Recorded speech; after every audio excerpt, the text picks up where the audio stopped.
Bonjour, qu'est-ce qu'une photo d'actualité réussie? Est-ce qu'elle doit d'abord être belle ou est-ce qu'elle doit d'abord être fidèle? Et si oui, fidèle à quoi au juste? Quel est le degré de retouche, quel est le degré de recadrage qui sont acceptables pour qu'une photo reste fidèle?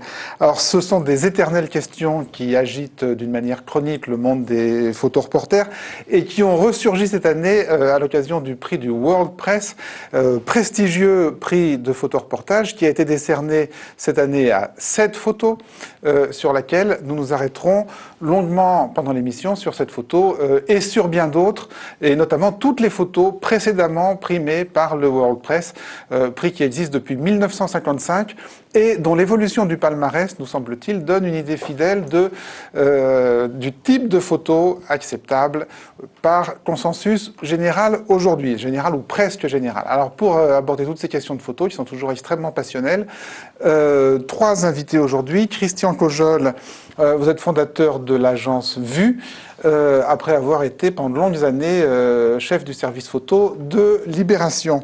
Véronique de Vigry, vous êtes photographe, freelance, photographe d'actualité, photoreporter, et vous avez été primé vous-même par le World Press. Et cette année, vous étiez dans le jury du World Press qui a primé la photo qu'on voit actuellement dans les écrans et qui va occuper au moins le début de cette émission. Enfin, Yann Morvan, photoreporter vous aussi dans le passé primé par le World Press, mais très critique par rapport au palmarès en général et à celui du World Press en particulier, et en encore plus particulier à celui de cette année, et donc au choix qui a été fait de toujours cette même photo. Sébastien, vous avez regardé cette photo de très près, vous y avez vu des choses assez intéressantes, mais alors on va peut-être commencer, Laure, par rappeler ce qu'est cette photo et comment elle a été primée par le jury. Quelques mots sur cette photo. Alors c'est une photo du photographe suédois Paul Hansen. Elle représente des funérailles en Palestine, à Gaza, le 20 novembre dernier. Et ces 2 enfants qui sont portés dans des linceuls sont 2 frères âgés de 2 et 3 ans qui ont été tués dans leur maison par un missile israélien. Et on sait d'après la légende que leur grand frère et leur père ont aussi été tués et que leur mère est actuellement en soins intensifs à l'hôpital. Ce sont les oncles des enfants que l'on voit sur la photo qui les portent à la mosquée pour les funérailles. Alors, la photo est parue dans le journal suédois Dagens Nyheter, pardon pour l'accent, le 21 novembre 2012, mais dans une version différente. On le voit ici. Hansen, en fait, le photographe a choisi 2 versions différentes de son image, une pour la publication, une pour le prix. Donc la première publication optait pour une version plus chaude et, et plus lumineuse de cette photo que l'on voit actuellement. Et la version soumise au World Press propose en revanche une vision couleur plus éteinte avec des visages qui apparaissent un peu comme des visages de cire. Et donc le choix de retoucher cette photo a été vivement critiqué, notamment dans le journal Télérama. Dans le magazine Télérama, Luc Desbenoît souligne qu'elle ne cherche qu'à atteindre nos émotions de plein fouet et nous tirer des larmes, pas à nous faire penser. Fin de citation. Alors, qu'est-ce qui a déterminé le jury à décider que c'était la meilleure photo de l'année? Moi, je peux pas parler pour tout le jury, mais moi, personnellement, je suis pas du tout d'accord avec ce qui a été dit. Je trouve que cette photo, au contraire, pour moi, elle représente exactement le sentiment que j'ai eu de toute l'année 2012, c'est-à-dire regarder les news à la télé et être assis dans mon fauteuil et me dire mais qu'est-ce qu'on fait, notamment sur la Syrie? Comment est-ce qu'on peut rester là, les bras croisés, et regarder ce qui se passe sans rien faire? Et je trouve que cette photo donne ce sentiment-là. On a l'impression que les personnages vont sauter sur nous et nous dire « mais qu'est-ce que vous avez fait? Qu'est-ce que vous avez fait ?» Et pour moi, elle représente exactement le sentiment que j'ai eu par rapport à l'actualité en 2012. Ah, c'est sa puissance d'interpellation qui vous a séduite, notamment la puissance d'interpellation du deuxième personnage en partant de la gauche, qui effectivement est le seul à nous interpeller. Oui, je trouve que c'est une photo qui a un certain pouvoir et qui nous met, devant laquelle on est on sent un peu mal, un peu inconfortable et on se dit, voilà, comment est-ce qu'on a pu laisser faire ça? Et je pense que vraiment l'année 2012, moi j'ai pas beaucoup travaillé en 2012 parce que j'étais enceinte et c'est le sentiment que j'ai eu vraiment de me dire, mais comment peut-on laisser faire ça? Et elle représente exactement ça pour moi. C'est intéressant ce que vous dites, parce que vous dites que vous avez surtout ressenti ce sentiment d'impuissance à propos de la Syrie, et pourtant c'est pas une photo de Syrie, Oui, c'est une mais photo de Gaza. Alors qu'il y avait en compétition une photo de Syrie, qu'on va peut-être voir, qui est arrivée, Qui est arrivée deuxième. Qui est arrivée deuxième. Une photo d'Emir Oznen qui représente un informateur syrien en train d'être torturé par des opposants au régime syrien. Alors, en compétition, il y avait cette photo-là. Alors, celle-là aussi était en compétition. Donc, c'est un Palestinien qui est soupçonné par les autres Palestiniens d'informer l'armée israélienne et qui est donc traîné derrière une moto par des Palestiniens. Et il y avait aussi une photo de Syrie. Mais la photo de Gaza a été choisie de préférence à la photo de Syrie. En fait, le choix n'est pas seulement dans cette catégorie-là. Le choix est dans toutes les catégories. Donc, il n'y avait pas que 3 photos en compétition. Il y en avait beaucoup plus, évidemment. Oui, c'est celle-là qui nous a semblé la plus intéressante. Peut-être qu'en Syrie, on n'a pas trouvé justement cette photo qui touche à la tête, au cœur et aussi dans les tripes. Voilà la photo de Syrie. Celle-là est une photo évidemment superbe d'information. L'accès du photographe est absolument génial. C'est une photo qu'on voit peu, voire jamais. Mais voilà, on ne peut pas dire que peut-être que elle n'a pas le même pouvoir peut-être que l'autre photo pour être affichée en grand et parler à tout le monde. Parce que personne ne nous y interpelle. Peut-être. Oui, il faut une photo, il faut qu'elle... Enfin, cette photo, il faut qu'elle soit après affichée partout et qu'elle parle à tout le monde dans tous les pays et pratiquement de tout âge aussi. Donc voilà. Oui, peut-être parce qu'on peut s'identifier au personnage de l'autre photo et beaucoup moins à ceux-là. Oui, c'est sûr, c'est une photo unique, exceptionnelle, mais je ne pense pas qu'elle avait vocation à être la photo grande gagnante du WordPress. Et sur les 2 versions qui sont parues dans cette photo... Attendez, avant d'en venir aux 2 versions, Yann Morvan, vous étiez en désaccord avec ce choix? Oui, moi c'est pas la photo qui me gêne en soi, le bidouillage. Quoique je trouve ça, pour avoir pratiqué ce métier pendant de nombreuses années, un type qui après, ces scènes atroces des enfants morts et d'aller bidouiller sur un Photoshop, rajouter du blanc, ça me paraît quand même assez énorme. Je veux dire, il y a quand même un drame humain. À l'époque, on travaillait en argentique, on envoyait les films. Jamais on aurait pensé qu'on allait bidouiller en labo, monter les blancs, les noirs, etc. Alors, quand vous parlez de bidouille, est-ce qu'on peut être très précis? Où est-ce qu'il y a de la bidouille dans le... Là, je sais pas, il y a un vrai travail qui est fait sur Photoshop. C'est pas simple, parce qu'il y a énormément de contraste. Il est dans une rue comme ça encaissée.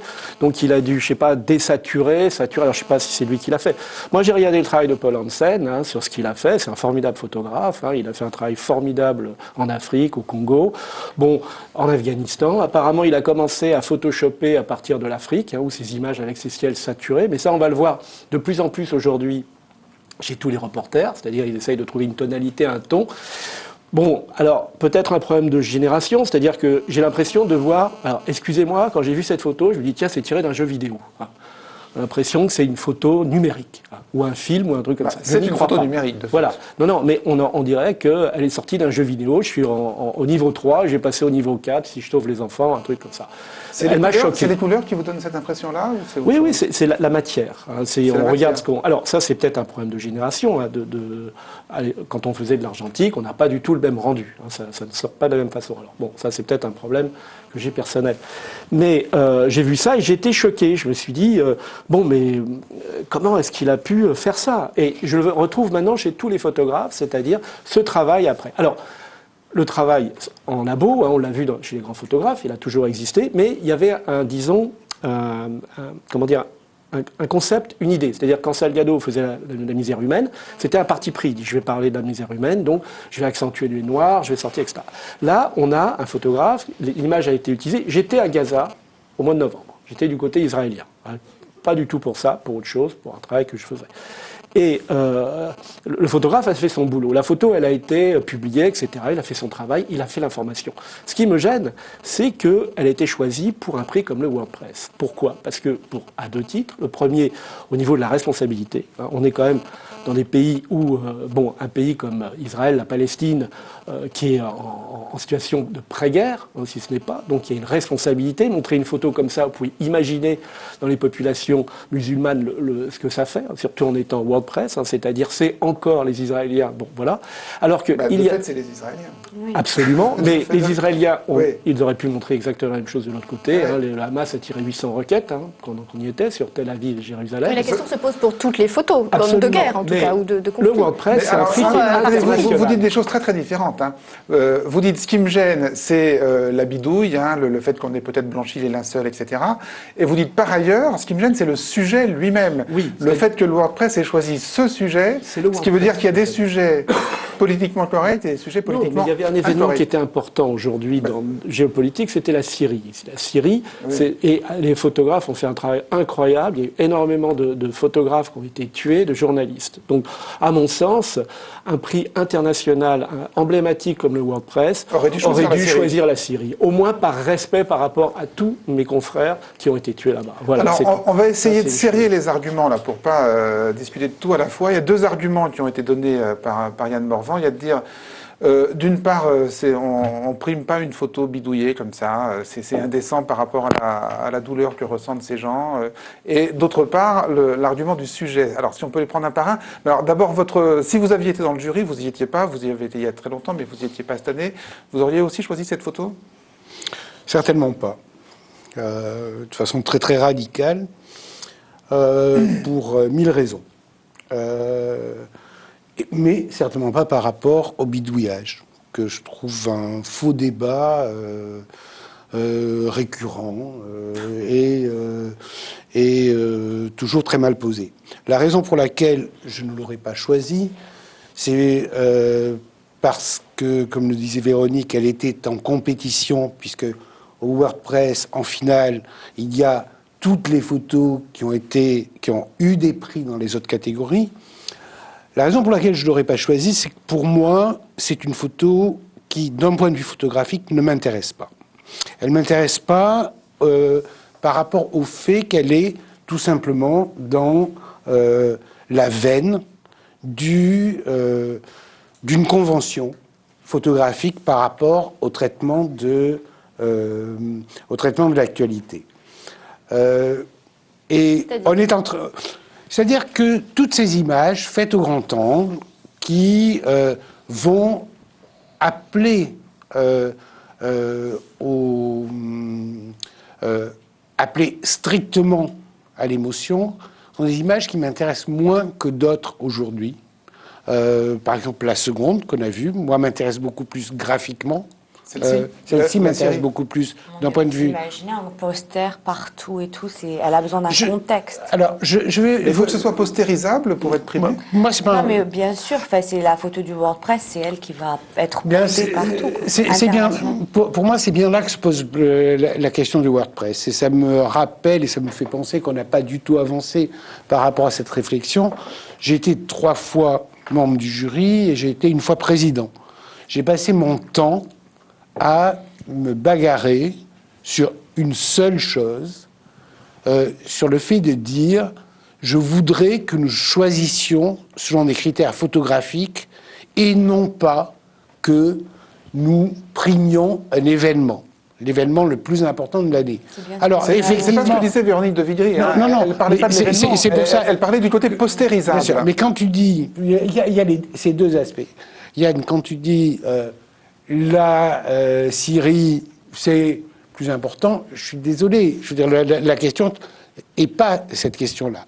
Pour Du coup, moi, d'un point de vue photographique, cette photo qui a été primée, elle est esthétiquement très belle, donc ça pourrait vous alors, convenir. justement, Pour autant cette photo est effectivement belle, elle est esthétisante, elle fait...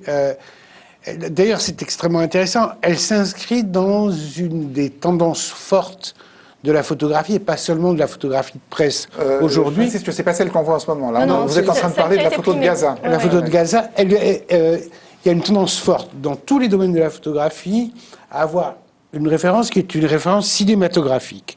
C'est vrai dans la photographie mise en scène. Bon, on va parler du la jeu vidéo, vous plasticienne. parlez de la... Je pense que la grande référence pour la photographie aujourd'hui, que ce soit la photographie qu'on va trouver dans les foires d'art ou la photographie de presse, comme on le voit là, c'est le cinéma aujourd'hui.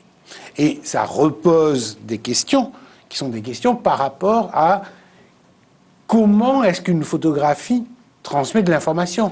quelle information est-ce qu'elle transmet?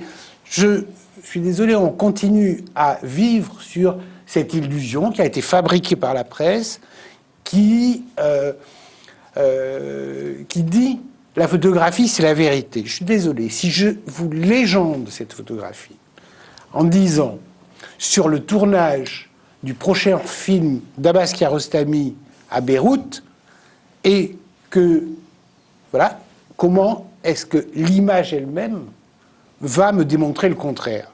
Il n'y a pas de possibilité. L'autre chose que je voudrais dire, et c'est par rapport à la question que vous me posiez par rapport à ce que j'appelle cliché de presse, je trouve dommage que les deux critères qui sont opérants visiblement toujours au niveau du jury du WordPress soient l'importance relative. On sait que l'information, c'est hiérarchisé parmi des milliers d'informations qui parviennent tous les jours, l'importance du fait, et l'autre, des critères esthétiques qui sont des critères qui sont connus, reconnus. Vous parlez d'images postérisables qu'on puisse donner en grand.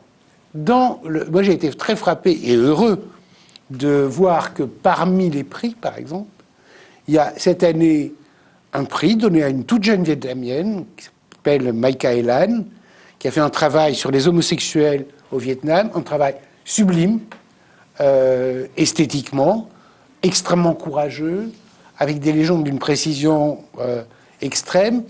Et personnellement, j'aimerais bien qu'on mette en avant vraiment des travaux photographiques de ce type qui participent de l'information et qui nous étonnent. Alors, j'ai du mal à comprendre quel serait pour vous le premier critère acceptable, parce que vous dites l'esthétique, c'est pas un critère, l'importance de l'événement, ça doit pas être un critère de choix non plus. Mais alors, le premier critère du jury, ça devrait être quoi, selon vous? C'est un critère photographique. C'est-à-dire, non, mais le mais critère encore. photographique, il est très simple. C'est la pertinence graphique et photographique du traitement par rapport à un événement. Et avec La pertinence. oui, bien sûr. Pas la fidélité, la pertinence. Pas du tout la fidélité. La fidélité, elle n'existe pas. C'est quoi la pertinence? La pertinence, c'est avoir une esthétique qui va être en accord et qui va exprimer un mode de traitement. Quand vous parlez de fidélité, je suis désolé, on ne peut pas être fidèle dans le domaine de la photographie. Je veux dire, la seule chose, je pense qu'on confond beaucoup de choses. Il y a une attitude inacceptable pour moi parce qu'elle est perdue, parce que le combat est perdu, c'est cette idée très moraliste de la vérité contenue dans l'image. L'image, ce n'est pas une vérité. La seule chose que je peux et que je dois exiger d'un photojournaliste, c'est ce qui correspond à des règles qui sont des règles déontologiques et d'éthique. Celle du journalisme, c'est « je ne mens pas sur les faits ». Punto. Là, en l'occurrence, le photographe primé ne ment pas sur les faits. Il y a eu effectivement, résultat de ce tir, il y a 2 enfants qui sont morts, et voilà. Après l'image qu'il me donne de ce moment-là est une image absolument fictionnelle. Je veux dire, dans ce à quoi elle fait... Mais comme toutes les images. Mais, oui, mais elle fait appel à 2 choses. Elle fait appel à des échos d'images de presse qu'on a déjà connues et à une esthétique qui est nouvelle, en fait. Alors, juste pour mieux vous comprendre, dans les précédentes photos primées par le WordPress, laquelle, selon vous, appliquait le mieux ce critère de pertinence que vous avez défini là, qui est un critère sûrement très intéressant, mais que j'ai encore du mal à me figurer? Je pense qu'il y a, par exemple, il y a une image de Natchway en noir et blanc d'une femme qui est une image extrêmement simple, quelque part dans sa composition, et en même temps extrêmement bouleversante, d'une femme en Afrique qui porte son enfant et qui va l'enterrer. C'est il y a assez longtemps. Oui, il y a Elle a été primée elle a été primée au Roman. Absolument, oui, j'étais au jury. Laure, si Laure arrive à la retrouver, moi ça Une femme en Afrique avec un petit linceul, Ouais, voilà, et on c'est- voit que c'est tout petit et on voit le désert derrière. Je pense, alors, ce que je pense, c'est, et là ça rejoint d'autres questions que je peux poser à la photo actuelle, c'est que quand je parle de pertinence, c'est une des questions fondamentales pour le photographe, c'est la question de à quelle distance je suis des choses, à quelle distance je mets les gens des choses. Et là, je trouvais que cette image de Natchoué dans cette situation dramatique, justement, établissait cette distance, une espèce de pudeur qui, pour moi, n'est pas dans cette image-là. Quelle aurait pu être la distance idéale sur un plan comme celui-là? Plus en retrait ou... Parce que- Certainement, mais en même temps, c'est irréalisable. C'est irréalisable pratiquement dans la situation dans laquelle il est. Oui. Hein, il y a J'étais très physique. intéressé parce que vous disiez sur le fait que la fidélité de l'image est un mythe, parce que ça m'a évoqué les mêmes questions dans la presse écrite, c'est-à-dire que quand on écrit un article, il y a un angle, de la même façon qu'on prend un angle pour prendre cette photo, on ne l'aurait pas prise de derrière ni du toit, ça n'aurait pas été la même chose. Donc je crois que le souci est toujours le même. Donc vous pointez un critère essentiel que j'ai aussi beaucoup de mal à saisir, celui de la pertinence. On sent que c'est peut-être la clé, mais qu'est-ce que c'est qu'une photo pertinente, un article pertinent? On va se reposer la question. Juste, je voudrais qu'on termine avec cette photo-là, parce qu'après, je voudrais qu'on prenne comme support de notre discussion plusieurs autres photos. Sébastien, qu'est-ce que vous y avez vu? Alors moi d'abord cette photo elle m'a parlé quand je l'ai vue, c'est-à-dire que oui j'avais lu toute cette question de retouchage, de bidouillage, Photoshop, le fait qu'elle ressemble à une peinture, c'est vrai, mais malgré tout elle me parlait et je savais pas trop pourquoi. Donc j'ai essayé de me demander pourquoi. Alors c'est pas facile, j'ai essayé de me demander par une espèce d'introspection comment mon regard avait fonctionné sur cette photo et je pense être certain que mon regard a commencé par être attiré par l'homme au centre avec le visage en colère. L'interpellateur. L'interpellateur, oui. Je crois qu'il focalise le regard. Je ne sais pas pourquoi, c'est sa position en profondeur ou la netteté peut-être. Et qu'ensuite mon regard est passé sur l'autre homme au premier plan à droite, en pleurs, en supplique. Et qu'ensuite j'ai été attiré par celui qui est tout à gauche, qui est d'ailleurs une expression que je trouve assez énigmatique, peut-être abattu, peut-être souriant, presque serein, c'est assez étrange, avant de retourner à celui qui est tout à droite, celui qui est prostré comme ça, un petit peu replié sur lui-même. Et une fois que je me suis rendu compte de cette palette émotionnelle, je me suis dit évidemment, une des forces de la photo, c'est de nous présenter 4 expressions différentes. Si on avait eu un défilé avec que des expressions de colère ou de révolte, comme ça peut arriver, elle aurait perdu tout à fait cet impact-là. Et là, je me suis dit, tiens, c'est étrange parce que ces 4 expressions, elles correspondent, mais fidèlement, à 4 des grands stades, 4 des 5 grands stades du deuil, en fait, qui ont été étudiés par une psychologue américano-suisse qui s'appelle Elisabeth Kubler-Ross, que voici. Alors, 2 mots sur elle. Elle a commencé par ouvrir un centre pour réfugiés après la guerre en 1946 à Zurich, avant de s'installer à proximité d'un camp de concentration en Pologne. Ensuite, aux États-Unis, elle a ouvert des consultations autour de la parole des mourants et de leur entourage. Et sur 20 ans de travaux, 30 ans de travaux, elle a finalement cru repérer 5 grandes étapes qu'on repère régulièrement dans le deuil. La première, c'est celle du déni, qu'on ne voit pas sur la photo parce que c'est la toute première étape, celle où l'individu confronté à la mort refuse la mort parce que c'est trop insupportable, il se barricade. Mais ensuite, la première étape qui suit, c'est la colère. Colère contre un agresseur s'il y en a eu, colère contre le destin qui m'a frappé moi et pourquoi pas les autres. Et là, c'est évidemment l'homme au centre.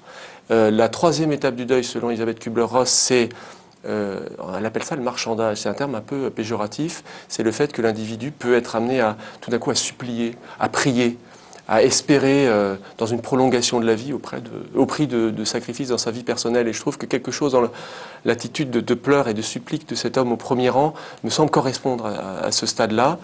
Et puis le stade suivant, le 4e stade du deuil, c'est la dépression. Donc c'est le moment où l'individu se replie sur lui-même, où il baisse les bras, où il renonce à lutter finalement. Je trouve qu'on en a une illustration patente dans ce jeune homme tout à droite, qui par sa posture, même s'il n'est peut-être pas dans ce stade-là, évidemment, c'est beaucoup trop loin dans l'évolution du deuil pour que ce soit le cas, mais dans sa posture, il traduit ça. Et puis l'ultime phase du deuil, c'est l'acceptation. C'est le deuil est pris pour ce qu'il est, on accepte l'événement et c'est une phase d'apaisement qui peut déboucher sur une vie nouvelle. Et je trouve que quelque chose dans l'expression de l'homme tout à gauche me fait penser à ça, une expression énigmatique, en tout cas qui n'est pas déchirée. Et alors évidemment, toutes les étapes du deuil ne se retrouvent pas ne peuvent pas se retrouver dans un instantané, puisqu'elles se déroulent sur des mois, voire des années. Mais je crois que cette photo, c'est peut-être sa force, c'est qu'elle nous les montre dans la diversité des attitudes des protagonistes qui sont saisis dans ces poses pour des raisons qu'on ne connaîtra jamais. Mais je crois que l'œil y est sensible. En tout cas, c'est a posteriori l'idée que j'ai eue est sensible à cette condensation, cette espèce de fresque du deuil en 4 étapes, et que même si on ne le perçoit pas consciemment au premier abord, ça doit procurer peut-être cette dimension d'universalité qui peut peut-être expliquer le succès de la photo. Moi, j'étais tout à fait frappé par par cette lecture. Je dois dire que je n'avais pas vu du tout ça dans la photo. C'est ressorti sous cette forme-là dans les discussions du jury. Ce que vient de dire Sébastien, là, à l'instant, non Après, bon, juste pour la discussion là-dessus exact, non, on n'est pas allé aussi loin, je crois, que ça. Après, c'est sûr que les choses sur lesquelles on a été frappé, c'est évidemment les visages en colère et affligés et désespérés des gens, et le fait que vraiment, pour nous, c'était, on avait l'impression d'être là, d'assister à une scène sur laquelle on était impuissant et qui était la réponse. Voilà. Vous avez peut-être primé une allégorie sans le savoir, hein, parce que ce que vient de nous dire Sébastien, c'est que c'est une photo allégorique. Sur l'aspect retouche... Juste sur la bidouille, je voulais dire... Ouais, alors, on va parler de bidouille, oui. Alors, non mais là, c'est quoi la question La question est est-ce que vous avez... Il arrive... Enfin, il y a certaines photos que vous avez carrément refusées parce que trop bidouillées. Sur les 103 000 photos, je crois, que vous avez reçues, ce qui est quand même assez considérable déjà, pour arriver à avoir autant de photos. Et ma deuxième question aussi, c'était par rapport à l'autre version que l'on a vue de la photo. Est-ce que vous avez eu accès aussi à cette autre version qui avait été parue dans le journal suédois, et qu'est-ce que vous en pensez? Est-ce que vous avez pu primer aussi cette autre version, ou est-ce qu'elle ne fait pas ressortir les mêmes émotions? Alors, Donc, nous, en fait, on a eu au bout de, pas tout au début, mais assez rapidement dans le processus d'éliminer des images et pour garder les meilleures, on a eu cette question, que fait-on par rapport aux images retravaillées? Et donc on a dit, et dans le règlement, il est écrit que ça doit correspondre aux standards de l'industrie, à l'appréciation du jury. Donc, voilà. D'accord, débrouille-toi avec ça. Exactement. Donc à partir de là, il a fallu qu'on se mette d'accord sur une échelle de ce qui était acceptable ou non acceptable. Il faut savoir que pratiquement aujourd'hui, toutes les photos qui nous ont été données ont été retouchées. Donc après, il fallait... Donc on a Alors comment on le sait déjà si elle a été retouchée? Mais déjà, en fait, les fichiers digitaux, enfin les fichiers originaux sont faits pour être retouchés à la base. C'est comme si, à l'époque, on mettait un négatif et on met sur un papier où il n'y a pas de contraste. Donc la photo, si elle n'est pas du tout retouchée, elle est toute fade, enfin, elle est faite pour être travaillée. Et après, donc nous, on a, souvent, on nous dit à l'école ça que les photos, enfin, ce qu'on peut faire sur une photo ne doit pas dépasser ce qu'on peut faire en chambre noire. Donc, c'est-à-dire... Ah, c'est ça le critère. C'est ça le... Oui, c'est un fichier RAW. De toute façon, on met un niveau Alors, de le contraste. fichier RAW, c'est quoi le fichier RAW? C'est négatif, on va dire. C'est négatif. C'est l'équivalent aujourd'hui du négatif. Quoi. Bon, là, effectivement, c'est une image assez terne, où il y a énormément d'éléments. Alors, le problème, c'est qu'avant, on utilisait à la main, une cellule à main. Aujourd'hui, les capteurs ont énormément de latitude de pose. Alors, vous mettez sur programme n'importe quoi. De toute façon, ça encaisse énormément des différences de 7 ou 8 diaphes. Donc, après, tout ça est... Alors, ça veut dire quoi? Est-ce que ça veut dire, comme le dit Véronique... Ça veut dire que vous avez un rendu. Mais ça veut dire que tout est toujours retouché. N'importe quelle image qui arrive dans un journal ou un jury est toujours retouchée. Ben, on ne peut pas dire...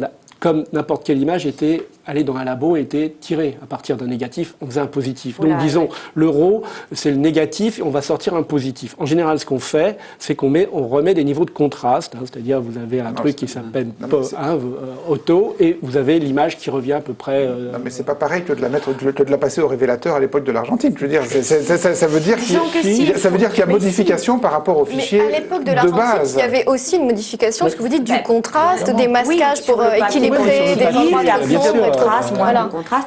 Et on peut aussi... Mais on est allé quand même à un niveau supérieur avec les logiciels de retouche comme c'est beaucoup plus facile. Photoshop. Mais avant, on pouvait aussi éclaircir des endroits, assombrir des endroits. Et normalement, ça, on dit que c'est acceptable. Attention, ça c'était pour le noir et blanc. Quand il y a eu l'arrivée des magazines couleurs, on a commencé à faire de la couleur. C'était fin des années 70, on a eu Géo, VSD, Match avec les cahiers offset, etc. Et donc là, il fallait travailler en couleur. Ça a été une catastrophe. Les photographes ne savaient pas travailler en couleur. Et puis, aller se développer dans dans les machines.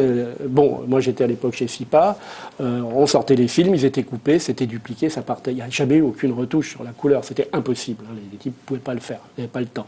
Donc on a toute une partie, disons, un historique photojournalisme qui va dater, je dirais, de la fin des années 70 jusqu'au milieu des années 95, ou plutôt arrivé à la guerre du Golfe, hein, parce que Sigma, ils ont été les premiers à balancer.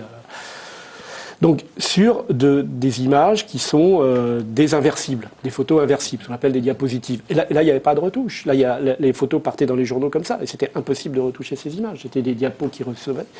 Oui, La seule chose qu'on pouvait faire, c'était choisir le film. C'est-à-dire, c'était, est-ce que je vais faire de la Kodachrome, ou de l'Ektachrome 200 ou 100, ou de l'Agfa ou de la Fuji. C'était le seul moyen d'intervenir sur les couleurs. Mais sinon, c'était impossible. Est-ce que la retouche ne s'invite pas en quelque sorte dans le débat sur la pertinence? Parce que quand on regarde cette photo, moi je ne l'avais pas vue celle-là, je trouve qu'il y a trop de vie dans cette photo. C'est-à-dire quand vous prenez une Piété ou un Christ mort de Mantegna au XVIe siècle, c'était toujours des tons froids. On mettait du vert, du bleu. Il y avait donc les couleurs, elles peuvent toujours se changer. Ça, par contre, même sur nos settings d'appareils photo, on peut mettre plus bleu, plus vert, plus jaune. Non, mais est-ce que c'est pas pertinent par rapport à la congruence des différents éléments de la photo les uns avec les autres? C'est-à-dire le contexte, l'émotion, la couleur, créer quelque chose qui va ensemble, qui véhicule un même message. Et toute la question après, c'est celle de l'intentionnalité que pointent les critiques d'art toujours, c'est qu'une œuvre d'art, c'est une intention. Donc finalement, la pertinence... C'est une information. Voilà. Le problème, il est là. Mais là où c'est un peu injuste, c'est qu'on est vachement plus... on donne vachement plus de chance au noir et blanc, parce que le noir et blanc, on a du coup le droit de faire tout ce qu'on veut dessus, alors que pour moi, la couleur, elle donne des informations je crois que la question de Sébastien, c'est si vous aviez eu celle-là, c'est-à-dire la version parue dans le journal suédois, au lieu d'avoir la version qui vous a été soumise, est-ce que vous l'auriez primée de la même manière? Pas de réponse à ça, de c'est-à-dire savoir. que sur le moment, avec, on a... Mais très possiblement, oui. Très possiblement. Quand on voit celle-là, après avoir vu l'autre, on trouve que c'est quelque chose qui Alors, cloche, Christian Cojos. Je voudrais quand même juste nuancer ce que dit de façon tout à fait juste Yann, c'est que, mais qui renvoie à autre chose qui est le non-contrôle des photographes sur l'utilisation de leurs photos dans le cadre de l'actualité, entre autres. Pour l'avoir pratiqué, je sais qu'effectivement, on recevait les diapositives, mais il est arrivé combien de fois qu'il y a du travail à la photogravure et à l'imprimerie? Dans le journal. Bien sûr. Et du journal aussi, du papier. Et ça nous renvoie aussi à cette histoire à cette illusion de vérité. Tu dis très justement que le choix du film, il ne faut pas oublier que la couleur des photographies, ce n'est pas une couleur objective. Kodak a terminé sa production. Eh bien, je suis désolé, ce qui a changé, c'est la couleur du monde. C'est la couleur des images du monde. Le monde n'a plus la même couleur parce qu'il n'y a plus de Kodak. Et Kodak, c'est pas comme Fuji. Et voilà. Et c'est une interprétation, c'est normal. Et après, les photographes qui emploient un outil, ils choisissent d'aller dans telle ou telle direction. Attends, si je puis me permettre, là, je crois qu'on est en train de s'égarer. On parle d'une image d'information. Tout à l'heure, tu disais quelque chose en disant la photographie, l'image, c'est pas la vérité. Tu as tout à fait raison. Le problème, c'est qu'une image, c'est aussi une preuve. Et là, on est sur un problème de preuve. C'est-à-dire, c'est la preuve, c'est une information. Et une preuve, ça ne se falsifie pas. Mais qu'est-ce que c'est falsifié, là? Non, mais clairement, une preuve, clairement, Véronique de Vigry nous a dit, moi, ce qui m'apporte, c'est pas la preuve. Ce qui m'apporte, c'est le poster. Moi, j'ai pas dit ça. Si. J'ai dit ça. Je trouve que c'est important le poster. J'ai jamais dit, je m'en fous de la preuve. Moi, je suis tout à fait d'accord. Une photographie ne doit rien, est une preuve, effectivement, et on ne doit pas modifier le contexte de la photo. Par contre, on peut faire des petites choses sur la photo qu'on pouvait faire en chambre noire, c'est-à-dire on peut un peu éclaircir, on peut assombrir, sans changer ni le contexte ni l'atmosphère. Non, mais là, on voit bien, franchement, dans cette photo que vous avez primée, on voit bien que l'atmosphère change du tout au tout entre la version du journal suédois et la version primée. Je veux dire, on n'est pas... Il n'y a pas d'éléments qui ont disparu ou qui ont été rajoutés. Ou rajouter des éléments dans l'intention de tromper le Pas de tromper, mais de modifier, je veux dire. Non, mais Donc, en fait, toutes les photos, on les a regardées Ouais. et on a considéré que celles où il y avait une intention de tromper, où il y avait on avait fait disparaître, à force d'assombrir ou d'éclaircir des choses, des coins de la photo, disparaître des éléments pour tromper, Ouais, ça passe pas. Encore heureux, encore heureux. Après, toutes les images sont modifiées. Oui. Là, c'est un problème de couleur surtout. Là, effectivement, la photo est désaturée. Et ça, on peut le faire sur ces appareils photo, sur le fichier RAW. On peut le faire en choisissant un négatif. Donc, voilà. D'accord. Oui, Christian Joulin. Juste une précision, je ne vais pas polémiquer là-dessus, mais ça me semble totalement hallucinant. Quand j'entends parler de la photographie comme une preuve, je voudrais juste rappeler que dans le monde entier, la justice ne reconnaît jamais ni une photographie, ni une vidéo, ni un enregistrement sonore comme une preuve. Hein, et moi, je suis extrêmement attaché à ça. La photographie, toute seule, elle ne prouve rien. Elle est une image, pas plus qu'une image. Et les éléments d'information qu'elle va apporter, elle participe à l'information parce qu'elle est dans un contexte. Et ce contexte, et la précision de l'information, c'est uniquement le texte qui va l'apporter. Alors, juste une question avant d'en venir à d'autres images. Vous dites, on a éliminé d'emblée celles qui nous paraissaient quand même trop, je veux dire, dans lesquelles il y avait intention de tromperie. Ce qui veut dire que pour toutes les images que vous recevez en même temps le fameux fichier RAW, là. Non, le fichier RAW, c'est énorme. Donc, sur 103 000 images qu'il y a avec les fichiers RAW, je crois que les ordinateurs... Toutes les images où on a eu un doute, où on trouvait que c'était trop manipulé, on a demandé les fichiers RAW et par rapport aux fichiers RAW, nous avons vérifié c'est quand vous avez un doute. si si pour nous le photographe avait dépassé l'acceptable ou pas. 103 000. Vous avez regardé les 103 000 une par une. Moi j'étais dans la deuxième session, donc Ah oui. je crois que nous c'était 35 000, c'était tombé à 35 000. Ah oui. Ouais. Mais quand même. Et non, c'est... J'ai souvent des photos très dures. Ça dépend les catégories. Après, la catégorie Spot News, General News, on a eu effectivement beaucoup de photos de Syrie, des photos de conflits qui sont effectivement... Est-ce que ça ne provoque pas finalement, au bout d'un moment, une distanciation par rapport à la réalité, à l'horreur des scènes qui sont décrites parce que... Bien sûr, évidemment que si, je veux dire, mais bon, après, comment faire? Mais évidemment ils que sont si. pas là pour trembler d'émotion et pour pleurer en voyant les photos. Ils sont là pour choisir la photo qui sera pose la primée. question de l'effet des photos même sur le public. Enfin, parce que maintenant, ces photos, on a l'habitude de les voir partout. Le public voit rarement les 35 000 ou les 100 000. Non, mais il suffit de... C'est une des critiques qui a été faite à cette photo, c'est qu'on est trop dans l'émotion et on n'est plus du tout dans la compréhension de ce qui se passe en fait. Donc on n'accède plus à l'information, mais on est juste bloqué par sa propre émotion. À propos d'émotion, c'est peut-être un reproche qu'on peut faire d'une manière générale à toutes les images qui se situent dans cette tradition, dans cette convention, qui sont les images de deuil, de funérailles, d'obsèques, qui sont extrêmement présentes dans le palmarès des prix photographiques. C'est ça, on a rassemblé toutes les photographies du palmarès qui représentent donc des funérailles ou qui font aussi référence aux images de Pietà. Alors, on commence en 1964. Alors, attendez, normalement, ça devrait apparaître. Voilà. Celle du photographe Don Matkulin, prise en Turquie. On y voit une femme turque qui pleure la mort de son mari, victime de la guerre entre la Turquie et la Grèce.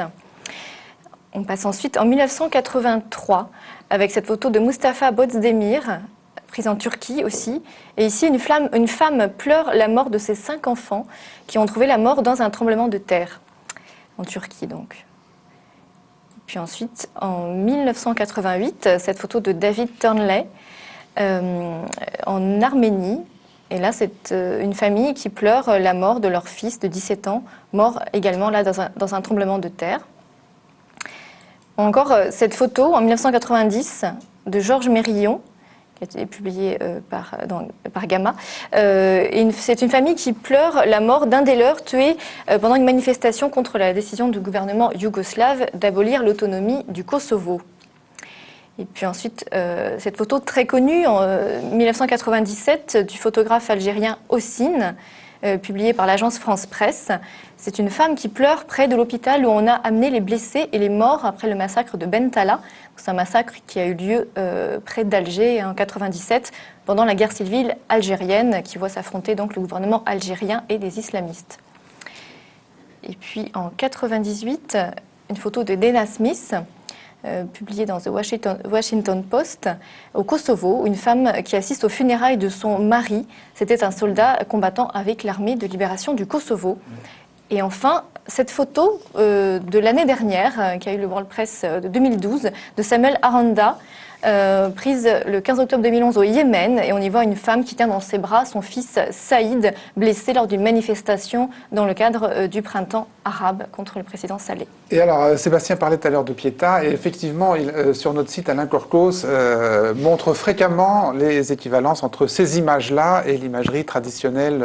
Voilà, et là, notamment, on voit la comparaison entre la photographie dont je viens de parler et la Pietà de Giovanni Bellini, peinte en 1505. Et là, effectivement, voilà, le parallélisme assez est tout à fait frappant. Voilà. Et Alain Corcos a fait un autre parallèle également. Est-ce que c'est pas devenu un cliché à la longue À la vie, la mort. On voit, Voilà, la on voit Pietà entre la photo du Yémen et effectivement une sculpture où d'une église Saint-Étienne le parallèle est encore plus... Alors, ça pose plein de questions, toute cette tradition, sa richesse, son omniprésence dans les palmarès. Et en premier lieu, cette question, est-ce que cette représentation-là n'est pas devenue une sorte de cliché ? De toute façon, c'est quelque chose qui est dans l'histoire de l'art. Hein. On est depuis la nuit des temps, la douleur, la souffrance et Dieu, hein, puisque tout à l'heure on a failli démarrer une guerre des iconoclastes avec. Pas depuis la nuit des temps, hein, depuis Jésus-Christ et depuis les représentations de Jésus-Christ. C'est pas tout à fait la même chose. Est-ce que justement c'est pas une vision occidentale qui est plaquée sur le journalisme international? Plusieurs questions. Alors déjà le cliché. La représentation, hein, puisque l'imagerie chrétienne à partir de Saint-Augustin finalement représente le Christ, c'était un poisson, etc., etc. Bon, et c'est vrai que la guerre des images, tout à l'heure, Christian, ça m'a fait sourire parce qu'on parlait de preuves et que l'image n'en était pas une. Mais bon, là, on retombe dans la guerre de Byzance, hein, de l'image entre des iconoclastes, hein, c'est-à-dire est-ce qu'on a le droit de montrer les images ou pas.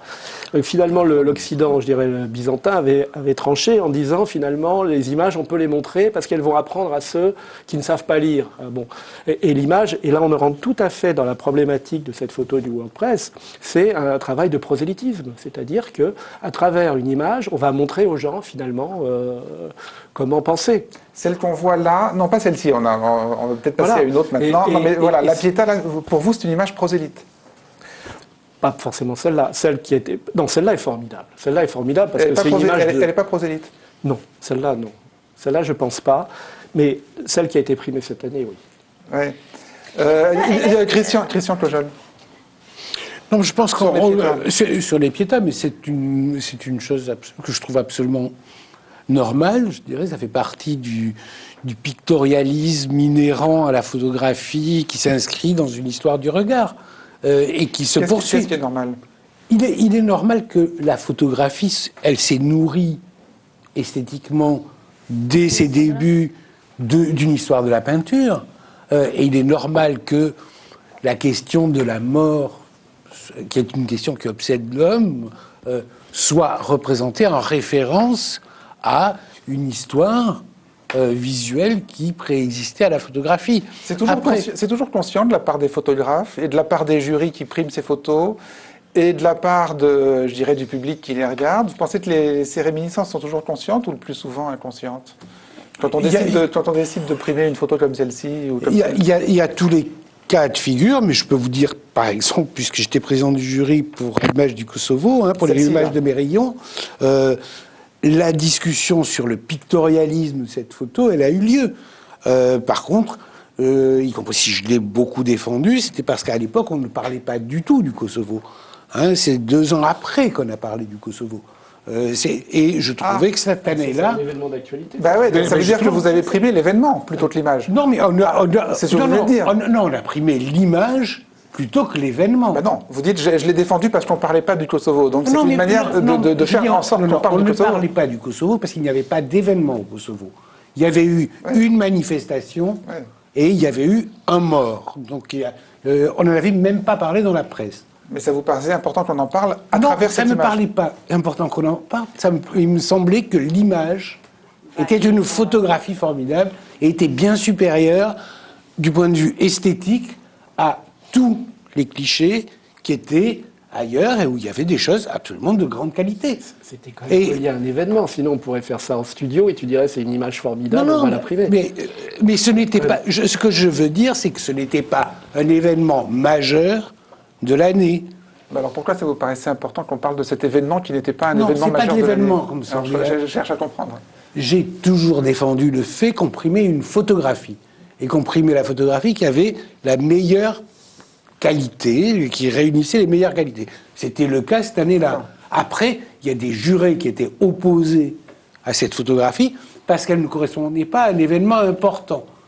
Et alors tout à l'heure, vous nous disiez, mon premier critère, c'est la pertinence, finalement, la pertinence entre la distance choisie, le mode de regard choisi par le photographe et l'événement. En quoi celle-ci vous paraît particulièrement pertinente ? Je pense d'une part qu'elle est extrêmement pictorialiste, qu'elle a l'éclairage... un éclairage qui est un éclairage peinture hollandaise, et elle a pour moi une très grande qualité par rapport à cette scène de douleur, c'est qu'elle est aussi à distance. C'est-à-dire que le personnage de la mère, en l'occurrence, qui est en plein désespoir, est accompagné des autres personnages. Plus une autre chose, c'est qu'il n'y a pas d'effet de déformation, d'effet photographique au grand angle, comme il y en a, par exemple, et moi, cet effet me gêne dans la photographie primée cette année. Il y a une déformation au grand angle qui appuie un effet. Et voilà, là je suis à distance, mais dans une espèce de relation presque naturelle à une scène. Non, elle est formidablement, celle de Mérillon est formidable. Cette image est formidable, elle est formidablement bien cadrée. Là-dessus, Christian a tout à fait raison. La photo de cette année, effectivement, le grand angle, c'est pas. Il y a trop d'effets, voilà. Ce que je disais, c'est qu'il y a le grand angle, effectivement, il y a le Photoshop. Pour moi, c'est gênant, voilà. Le Photoshop n'est pas fait de manière abusive. Bon, alors, je voulais vous défendez revenir la photo à ma question. Vous avez parlé, vous dites que les photographes s'inspirent, se nourrissent de l'histoire du regard, de l'histoire de la peinture, etc. Là, justement, vous avez fait référence pour la photo de Mérillon à une peinture hollandaise. Est-ce qu'il n'y a pas justement, c'est pas un regard occidental qui est plaqué sur l'actualité du monde quelque part, puisque la Pietà c'est occidental, la peinture hollandaise c'est occidental. Donc c'est cette vision. Écoutez, un peu c'est un autre reproche qu'on fait à toute cette tradition des photos. Écoutez, il ne faut pas oublier une chose qui est heureusement en train de changer avec, entre autres avec le numérique.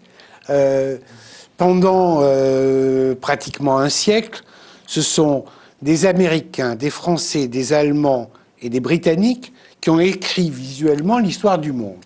Ça change beaucoup, là, il y a des... Justement, ce que je trouve extrêmement positif, c'est qu'il y a aujourd'hui... D'ailleurs, cette photo, c'est un photographe algérien qui l'a prise. Absolument. C'est intéressant aussi. Mais qui... oui, il travaillait pour l'AFP. C'est vrai qu'il travaillait pour l'AFP.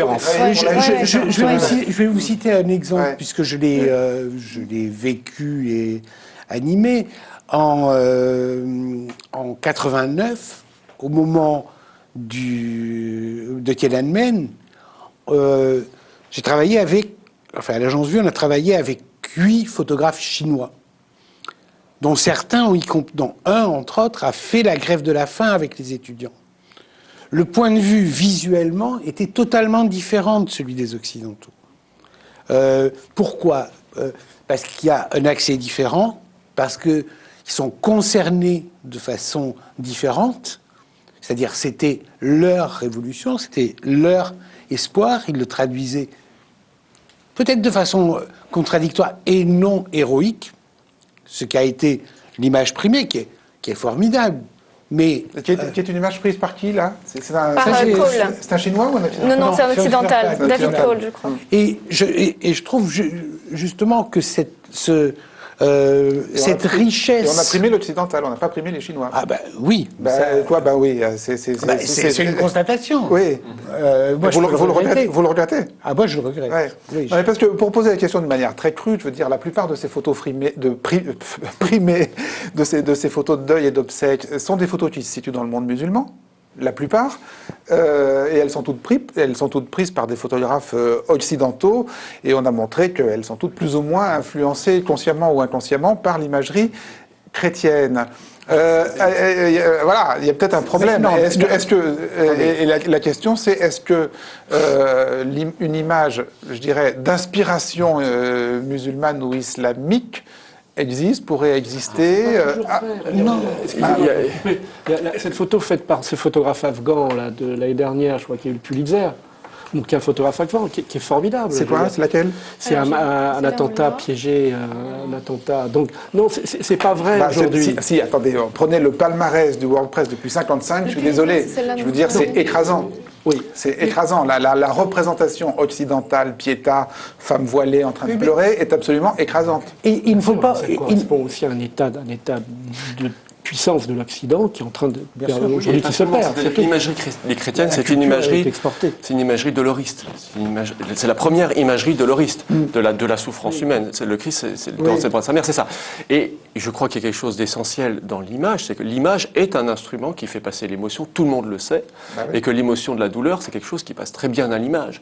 Donc d'une part, pour cette raison-là, ça va être un vecteur qui va être privilégié pour transmettre cette vision initialement chrétienne des rapports humains. Et puis d'autre part, c'est aussi quelque chose d'universel, la douleur des victimes. Non, donc, bien sûr. Et puis ma question c'est, est-ce qu'il y a des photographes musulmans qui photographient les scènes de guerre ou de violence ou de deuil dans les pays musulmans, et pourquoi on ne les voit pas apparaître dans les palmarès? On les voit. Reza, Manocher... On a dit aussi, là c'est un photographe algérien. Énormément. Mais qui bosse pour l'AFP, disait Morvan. Oui, mais ça, ce n'est pas important. Je crois qu'il ne faut quand même pas oublier une chose.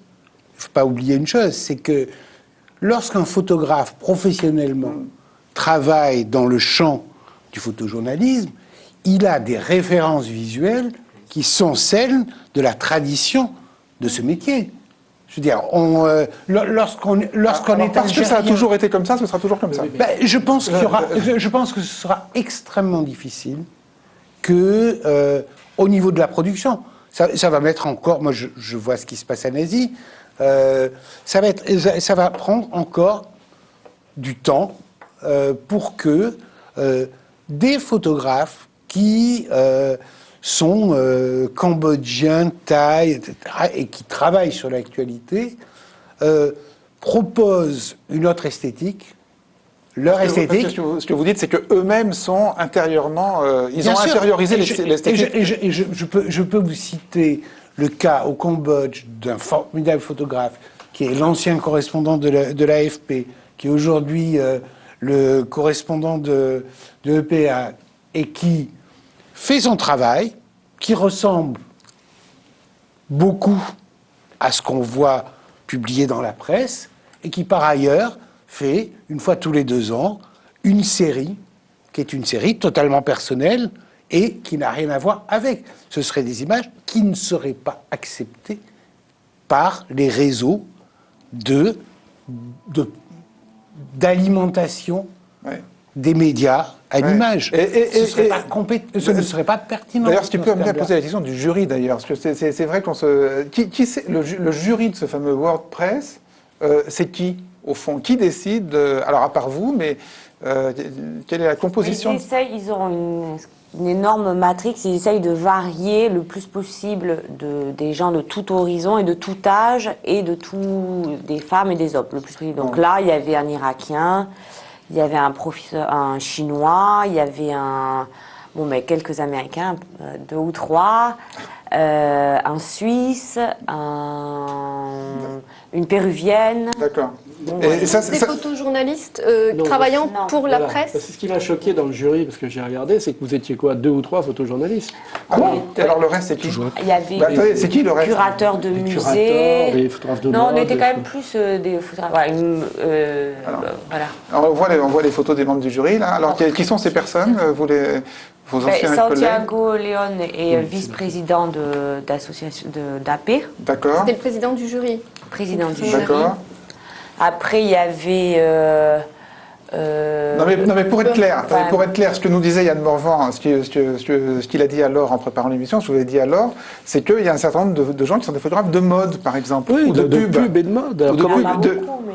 Ah, Et vous étiez quoi, ce qui vous Qui est- était aussi dans le jury général, parce qu'il y a aussi un jury juste portrait. Dans le mode, jury ça. général, nous étions que des photographes.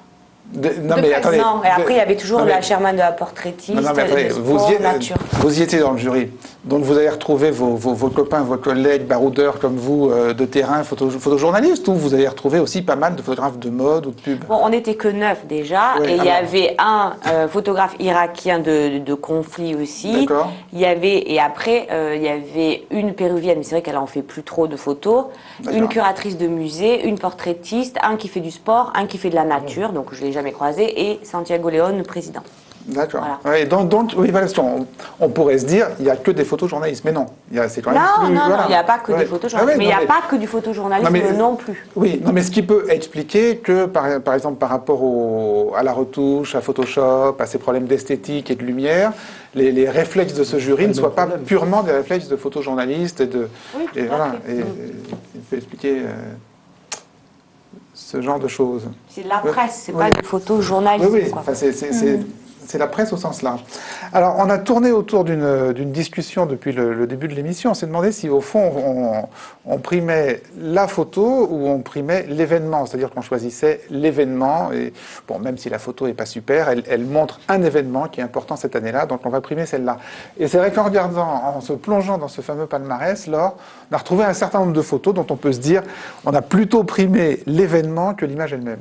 C'est ça, au point même que ces photos, vous le verrez, ne sont pas vraiment spectaculaires en elles-mêmes, parfois d'ailleurs même peu compréhensibles seules, mais elles sont compréhensibles et intéressantes avec la légende. Alors on va regarder celle-là, qui date de 1957, de Douglas Martin, pour l'agence AP.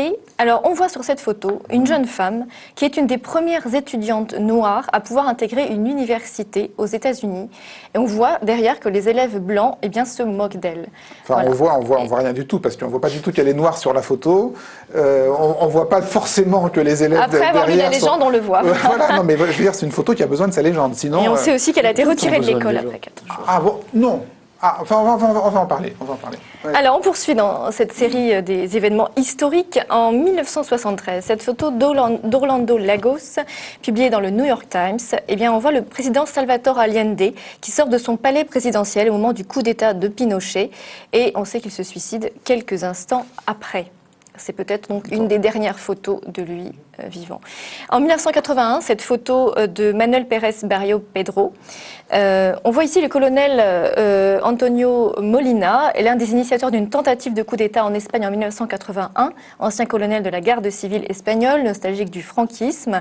Et donc là, il est au sein du Parlement espagnol, il tente d'intimider les députés.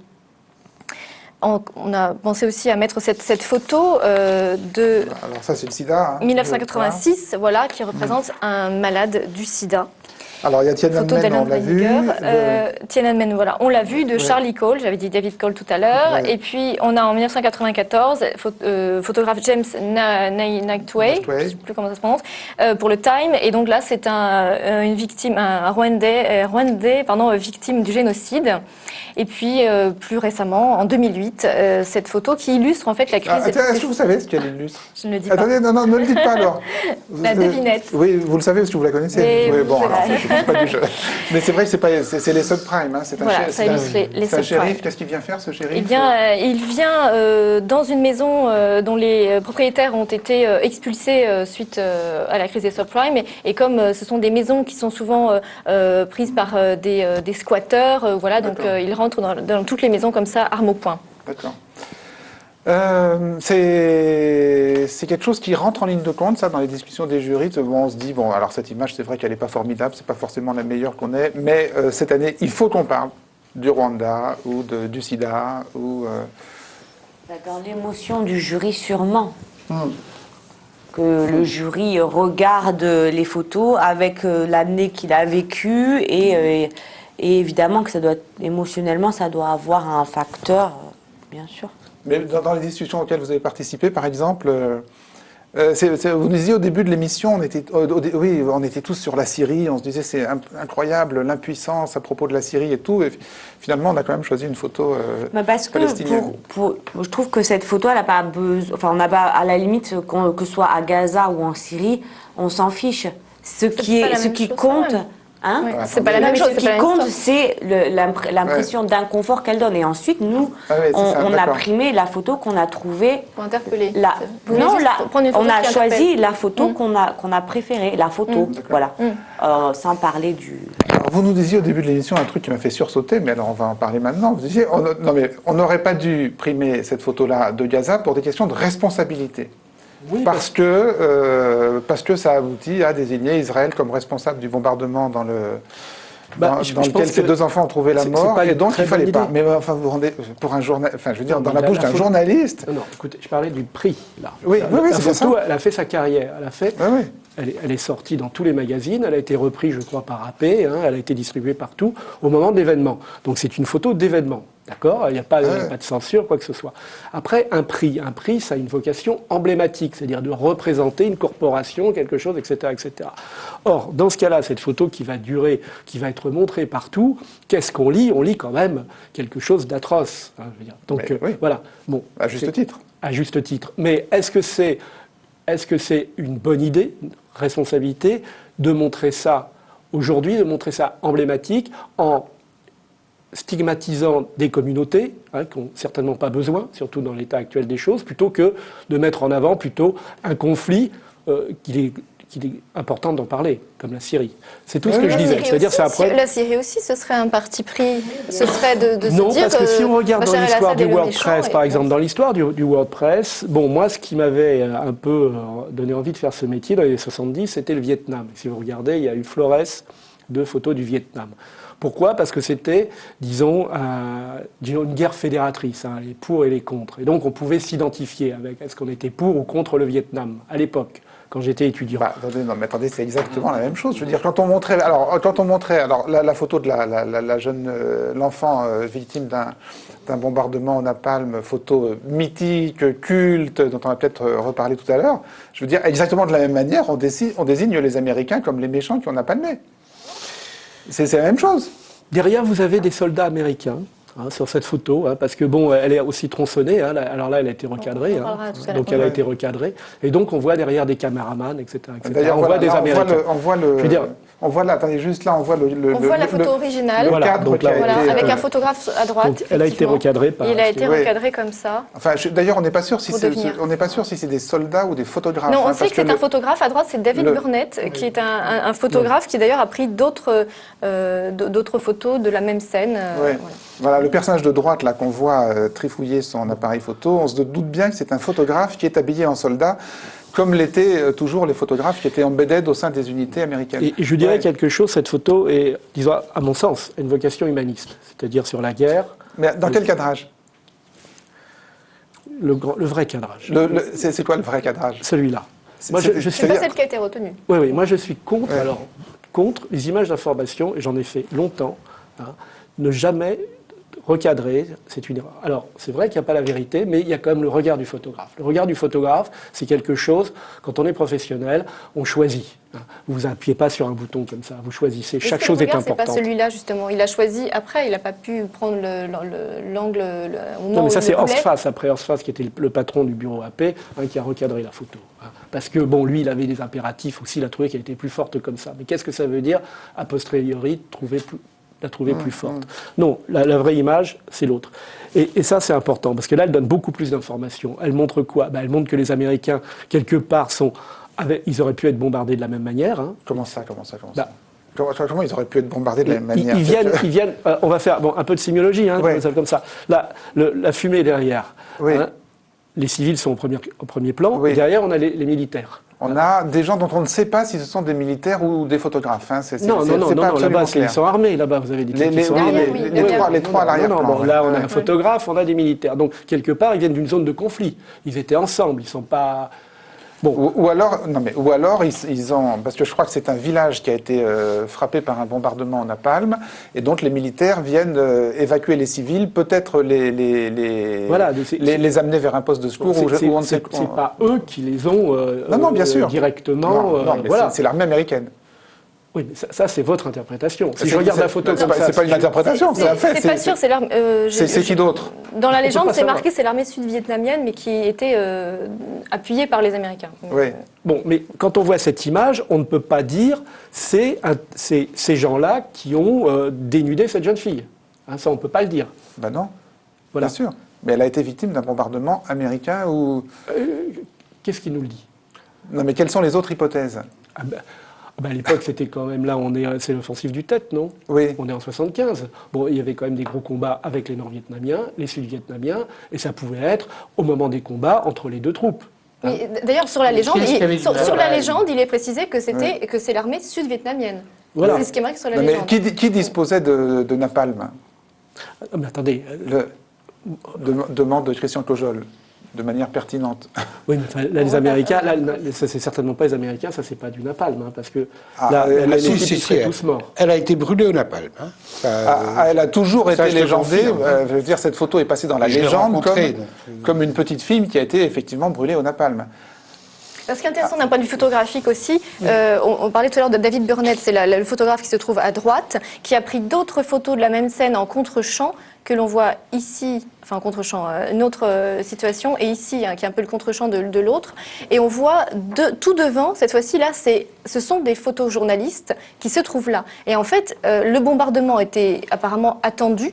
Et donc, sur cette route-là, plusieurs photographes stationnaient pour attendre que les villageois sortent. Donc c'est intéressant parce que du coup cette photo prend On la voit autrement. hein. on la voit autrement, voilà, que cette photo seule, on a l'impression que le photographe était seul face à cette petite fille, alors qu'en fait, voilà, c'était plusieurs... Alors, sur cette question soulevée par Yann Morvan, c'est-à-dire, attention, il ne faut pas primer n'importe quoi. Il y a des prix qui peuvent être politiquement inopportuns, parce que ça aboutit à désigner un pays agresseur, quel qu'il soit, à pointer le doigt vers...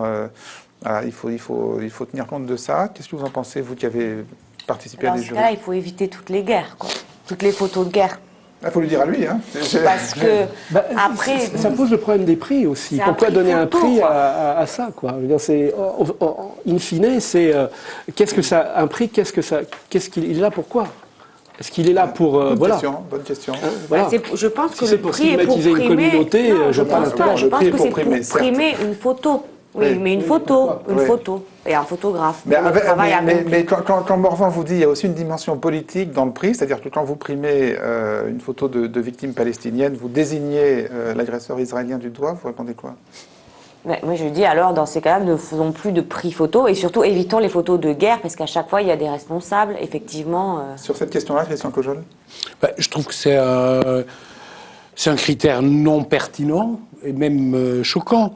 C'est-à-dire que, je veux dire, il est extrêmement clair. Ça me fait penser aussi à la photo du Vietnam. Je veux dire, quelle est la constatation que nous pouvons faire? Nous pouvons faire dans les deux cas la constatation que dans ces guerres, il y a des victimes civiles, qui sont des enfants. Et je trouve quand même un petit peu gonflé de ta part de dire on n'a pas le droit de désigner Israël par rapport à Gaza. Attends,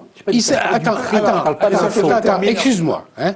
Je veux dire, j'ai travaillé pendant 1 an avec un photographe qui s'appelle Kai Weinhofer, qui travaille depuis 20 ans sur Gaza, et nous avons fait un livre.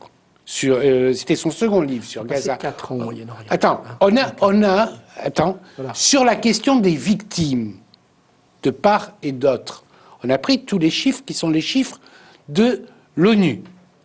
Donc, par rapport aux populations qui existent, il n'y a rien de comparable hein, en termes de victimes du côté des du côté des Palestiniens et du côté des Israéliens.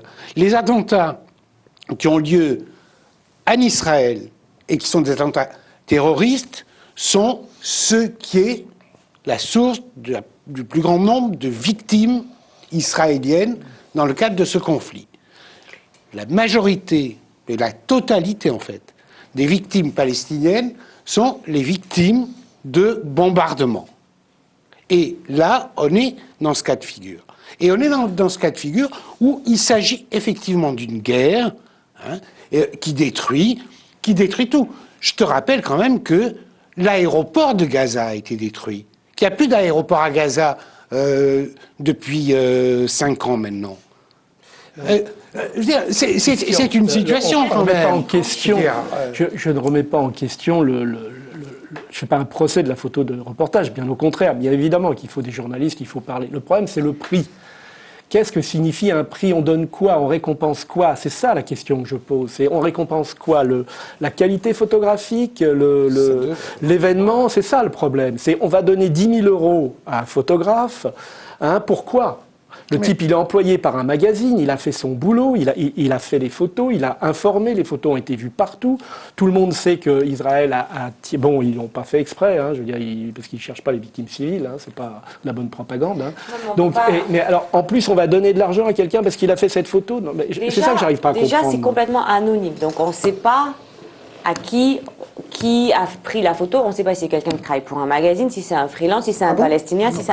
Les photos vous arrivent anonymes. C'est totalement anonyme. Mais vous savez que ce sont des photographes professionnels. C'est écrit dans le règlement, mais bon, professionnel peut vouloir dire différentes choses, mais voilà. C'est un détail. C'est un détail. Oui, après, où beaucoup de gens peuvent avoir accès à des appareils photo de qualité, je veux dire, ça pourrait aussi être un citoyen lambda qui vous envoie une photo. Ça oui, et c'est pour ça qu'il y a 103 000 photos, parce qu'il y a beaucoup de gens qui envoient des photos.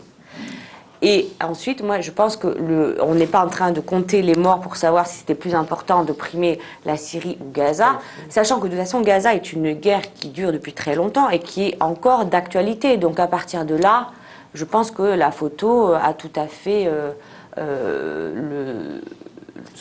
peut être là pour relater un événement qui s'est passé, se passe encore.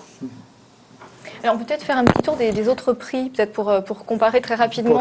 Pour terminer, il y a d'autres prix qui sont peut-être moins prestigieux que le World Press, quoique. Alors, il y a le prix Pulitzer qui est, je pense, tout aussi prestigieux, donc qui récompense aussi depuis les années 50 une photo de Breaking News. Enfin, il y a deux types de récompenses, la photo Breaking News et une série de photos de reportage. Donc, celle-ci, c'est la lauréate de l'année dernière, donc qui est le photographe est Massoud Hosseini de l'agence France Presse. Donc c'est une petite fille afghane au milieu de cadavres après un bombardement. On peut aussi montrer le lauréat du prix Bayeux-Calvados des correspondants de guerre, créé en 1994, beaucoup plus récent, pour le 50e anniversaire du débarquement. Et voilà, donc le prix 2012 a été attribué au photographe Haris Messini, également pour l'AFP. Et c'est une série de photos sur la Libye, c'est la bataille de Sirte. Ces photos ont été prises le 10 octobre 2011. Voilà, donc c'est toute une série en fait de photos. Alors, ce que je note, c'est qu'il y a peut-être davantage de photos d'action et de combat par exemple dans ce qu'on vient de voir là, que dans le palmarès du World Press, qui est un palmarès où on trouve peu de photos de l'action en train de se produire. Il y a beaucoup de photos de funérailles, il y a beaucoup de photos de victimes, il y a beaucoup de photos de douleurs. Non, franchement, on a regardé le palmarès depuis 1955. Alors, il y a franchement des photos d'action proprement dites. Il y a la photo du Vietnam qu'on a vue tout à l'heure, alors pas celle de la petite fille napalmée, mais la célèbre photo dans laquelle on voit qui est tué par un officier sud-vietnamien. Voilà, un Vietcong tué par un officier sud-vietnamien. Il y a une photo qui se passe au Japon, où on voit un dirigeant politique japonais tué par un... C'est le chef du Parti socialiste japonais qui est tué par un étudiant extrémiste de droite. Par un étudiant d'extrême droite. Bon, mais comme l'indique le noir et blanc, sont des photos anciennes. Donc, ça veut dire qu'il y a eu une certaine période dans les années 50, 60, où effectivement, c'était ce type de photos qui sont des photos de l'acte, au moment même où il se produit, qui était primé. Et depuis, j'ai l'impression que cette tradition de la photo a totalement disparu. au bénéfice de la photo de douleur, de deuil, de pleurs. Justement, sur ce genre de photo, vous avez besoin de la légende. Si vous regardez juste la photo comme ça, vous ne comprenez pas exactement ce qui se passe. Je pense que plutôt... Sur les autres aussi.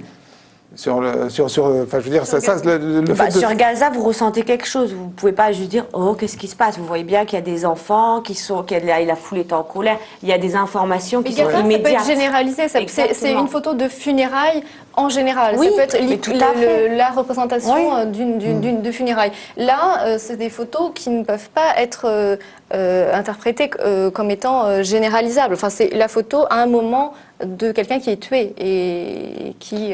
mais cela dit, en mettant à part la question de savoir est-ce qu'il faut la légende ou pas la légende, on a une photo de guerre proprement dite, là, qui me semble à moi avoir un peu disparu au bénéfice d'une photo plus... je dirais, moins saisissante et plus émouvante, peut-être. Je ne sais pas si vous êtes d'accord. Oui, bon. Et c'est une évolution qui s'inspire des réflexions éventuellement Ça, je pense que c'est lié aussi à une volonté de recherche d'images symboliques parce qu'on a l'impression qu'elles vont durer plus longtemps. Lesquelles ? Les images primées aujourd'hui, les émouvantes, qui sont plus esthétisantes, plus symboliques. Excusez-moi, mais si on a cette impression-là, il me semble que cette impression est démentie par les faits. Parce que la photo du meurtre du nord-vietnamien par le sud-vietnamien, elle est dans toutes les têtes depuis 50 ans. Pour d'autres raisons. Pour son impact par rapport à l'instant. Oui. Vous pensez pas que cette photo-là a une longévité de toute façon qui sera supérieure à la photo de Gaza qui a été primée cette année ? Moi, je pense aussi. Je vous ai déjà dit que je n'aurais pas primé la photo de Gaza, mais voilà. Il faut quand même pas non plus oublier une chose, c'est que des images de ce type, où la petite fille écoute, on en a 3 en par demi-siècle. Hein, je veux dire, c'est pas exceptionnel. Je veux dire, c'est pas des situations fréquentes. Pourquoi on en a eu sur le Vietnam et on n'en a pas eu sur l'Afghanistan ? Parce qu'alors là, il ne faut pas oublier une chose, hein, c'est que le Vietnam est la seule guerre durant laquelle il y a eu une ouverture d'accès pour les photographes et pour les journalistes.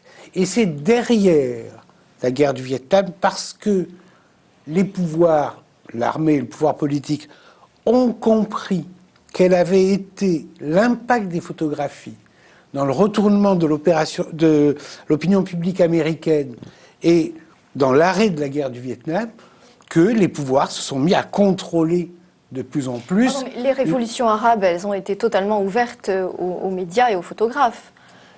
Oui. On a vu d'ailleurs Kadhafi tué devant tout le monde et devant les caméras. Donc ça aurait pu être aussi une image forte qui a pu être retenue, par exemple. Effectivement, sur les moments de révolution, oui, sur les moments de guerre, non. Aujourd'hui, C'était presque une guerre. Enfin, la Libye était une guerre, en tout cas. Oui, guerre civile. Oui. Pas seulement civile, il y avait des Français, des Américains.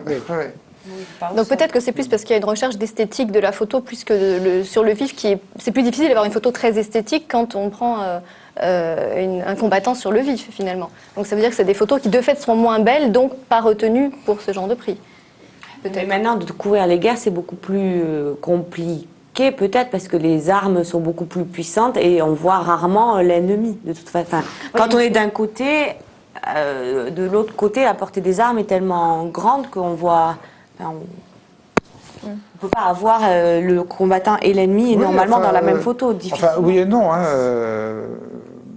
pas plus tard hier soir, par exemple, on n'a pas l'image là parce que voilà, on l'a pas, mais pas plus tard hier soir, au journal de 20h de France 2, le reporter de France 2 se trouvait vraiment au cœur des combats entre l'armée malienne et les djihadistes à Gao. Et je veux dire, vous avez vu les djihadistes à Gao? Non, pas les djihadistes. Non. Voilà, c'est ça. On peut voir qu'à côté. Les djihadistes étaient retranchés dans un bâtiment. Les Maliens donnaient l'assaut et la caméra de France 2 était à 5 mètres des Maliens qui donnaient l'assaut au bâtiment. Donc, je veux dire, oui, mais des photos d'action, ça, vous en aurez toujours et ça existe toujours. Ben oui, mais moins dans les palmarès quand même. Peut-être dans les palmarès, non, mais par contre, ils sont primés. Il y en a plein qui sont primés au WordPress, pas la seule photo primée, mais dans les autres prix, il y en a. Après, c'est vrai que je pense qu'effectivement, c'est peut-être plus qu'on joue sur l'émotion, qu'on est plus Voilà, touché là, par... par exemple, voilà, le 20h de France de d'hier soir, envoyé par Marion Mousseau, ben, on n'est pas loin là quand même. Hein. Bah, c'est Donc- des photos, excusez-moi, mais vous voyez une photo comme ça, c'est pas... C'est pas quoi? Bah, vous avez primé ça?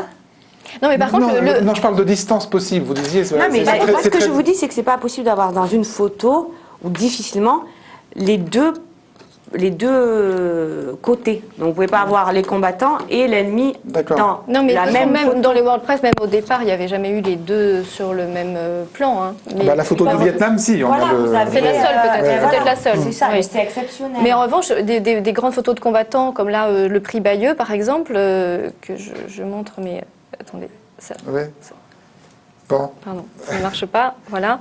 ouais. Celle-ci, oui. Oui, oui, voilà, donc celle-là ou toute la série, c'est quand même des photos où on est vraiment là, voilà, au cœur de l'action. Donc ça, c'est ce genre de photos qui ne pourraient plus être primées, qui ne pourraient pas être primées. Si, elles ont été en lice aussi Oui, pour, oui. voilà. Pour d'autres. Bon, Avec Elles ont des l'autre. deuxièmes prix, elles Bien ont sûr, des, même des elles premiers sont prix. mais elles sont elles ont des deuxièmes, c'est-à-dire. Voilà, photo d'action égale deuxième prix. pas forcément, mais c'est une constatation, c'est qu'il y a effectivement il y a actuellement une tendance à privilégier une image qui va être plus une image, qui va être plus symbolique. Il y a cette C'est toute la photo recherche-là. d'action. Oui. Peut-être que c'est aussi une façon d'accepter des faits, c'est-à-dire que l'information sur les faits elle-même, sur ce qui se passe, c'est quand même aujourd'hui davantage l'image animée qui la donne et qui la transmet immédiatement que la photographie. Peut-être que la photographie aussi doit aujourd'hui servir davantage à prendre de la distance, à réfléchir, à faire y compris ce que ne fait pas la télévision. Ah, c'est un argument intéressant. Hein. Oui, très intéressant. Vous n'y avez pas pensé? Non. Eh ben voilà. Vous C'est vrai voyez. que la photo peut avoir, peut s'inspirer aussi de la photo plasticienne ou être un peu Elle le proche de fait. l'art. Elle Oui. le fait. Elle le fait. Bon, allez, sur cet argument qui va faire rebondir la réflexion de tout le monde, de nos invités et j'espère de nos abonnés. Je vous remercie d'avoir participé à ce débat. Tous les liens nécessaires dans le making-of que va, dans quelques secondes, commencer à rédiger lors aussi de cette émission. Et je vous dis à la semaine prochaine.